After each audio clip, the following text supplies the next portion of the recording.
What's going on, everyone? KJ here. This video is going to be something a little different on the channel. I actually found a way to use the QuickTime player from my mom's Mac computer and pretty much do a picture-in-picture, and I can actually read through articles on the internet and you guys can read through them with me. I actually was inspired to do this by Etika, Etika from the Etika World Network, kind of the reason why I have a flat top right now. Well, excuse the front line of the hairline. That got fucked up, but I don't want to talk about that. But anyway, he's always done those picture-in-picture kind of things, and he's going over and reading articles. So I figured, hey, if I figure out how to do it, it'd be really cool. So let's get right into reading this article right now. Click record the screen. There. Okay.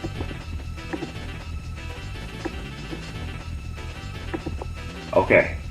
So the article that I'm going to be going over today is pretty much about the new Nintendo 3DS. Not to be confused with the XL, but the new Nintendo 3DS ceasing production in Japan. Not America, not Europe, just Japan. But let's just go over what happened. So, production on the new Nintendo 3DS has ended in Japan, according to Nintendo's Japanese website.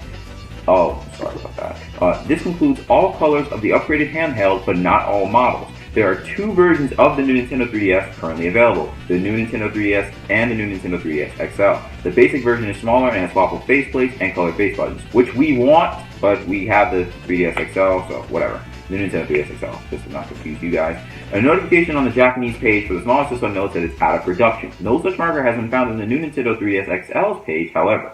The larger model has the same basic capabilities, but with slightly bigger screens and a heavier body. Production ends just before the release of the new Nintendo 3DS XL, a revision of the 3D-free Nintendo 2DS handheld. The system is light with a clamshell design, similar to the new 3DS, in other words, barring the 3D and faceplate options.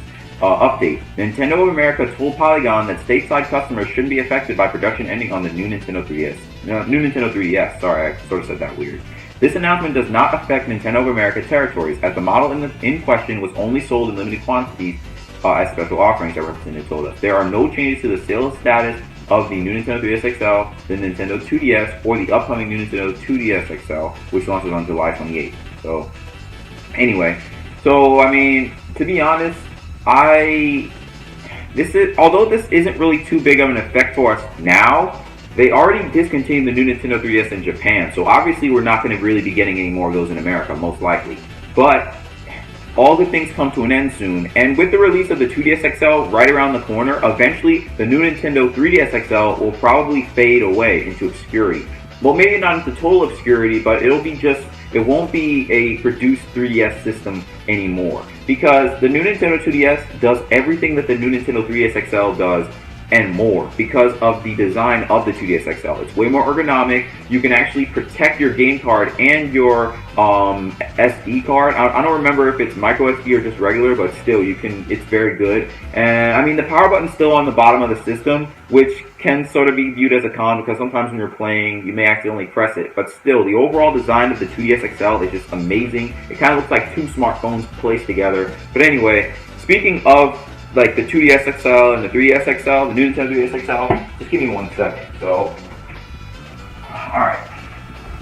Now, I actually have a new Nintendo 3DS XL here, right? And as you can see, the analog stick pretty much got fucked up. Because I've been playing Smash all the time, the rubber broke off, right? But, I don't know how this happened, but the analog stick got messed up even more. So let's just say I'm on the Smash, like I'm playing Smash 4, and I'm deciding which character to choose. So I move the analog stick to try to choose the character. In fact, let me just show you how weird it is.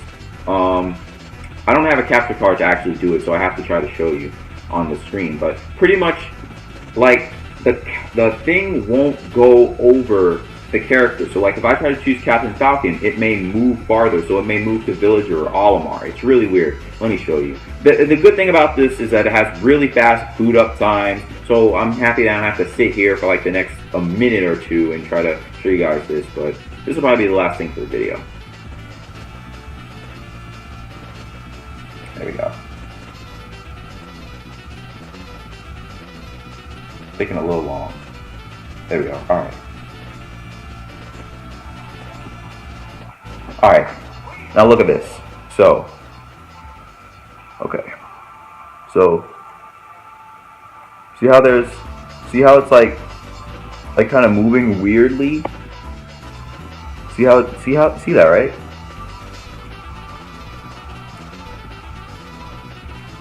See how it kind of moves a little bit? It may not be too big of a difference, but trust me, when I play the actual game, it's like I'm a freaking noob. I'm not even kidding you. And I've been playing Smash 4 since, I'd say 2015, so I'm not a noob anymore. I mean, of course, there are still skills that I may need to learn, but I've learned a lot so far. But anyway, what I'm probably going to do when I get the 2DS XL, most likely I'll do an unboxing for it, but I'm also going to transfer my data from the Nintendo 3DS XL to the 2DS. Just because I really need something that's big but also has that fast boot up power, mainly for Super Smash Bros. And other games as well. And I'm really hoping that I can also like just press like I can actually, if it comes with a micro SD card, most likely what I'll do is get another micro SD card, preferably a 32 gigabyte or 16 whatever, because I actually have 32 in my new Nintendo 3DS XL, and that's how I have over 200,000 blocks available for downloading stuff. But I'm probably going to get another 32 gig, transfer everything over to the 2DS XL, and then I can really, go from there. But anyway, thanks for watching. Hope you guys enjoyed this video. Let me know your thoughts in the comments down below, and also I'm going to have the link of the article in the description below as well. But what are your thoughts on this? Although the discontinuing of the new Nintendo 3DS may not be important to us Americans right now, it certainly will be important in the near future, as the new Nintendo 3DS XL will eventually be discontinued as well, which means that customers wanting a 3DS family member will have to buy a 2DS XL or maybe even a successor to the 2DS XL, because one thing's going to come, and then over time the previous one will be discontinued. So, I mean, my thoughts on that are either the new Nintendo 3DS XL will be discontinued by the end of this year or probably early next year, because that's when they're already releasing a good amount of 3DS games this summer. So I do think that eventually it'll probably be discontinued to really give the 2DS XL a strong hold on the handheld community for Nintendo, obviously. And of course you have the Switch that's been doing extremely well. But other than that, yeah, hope you guys enjoyed this little video of mine. This is the first time I've ever done something like this, so I'm hoping that I can maybe keep trying to do this stuff in the future. But anyway, until next time, I'll see y'all later.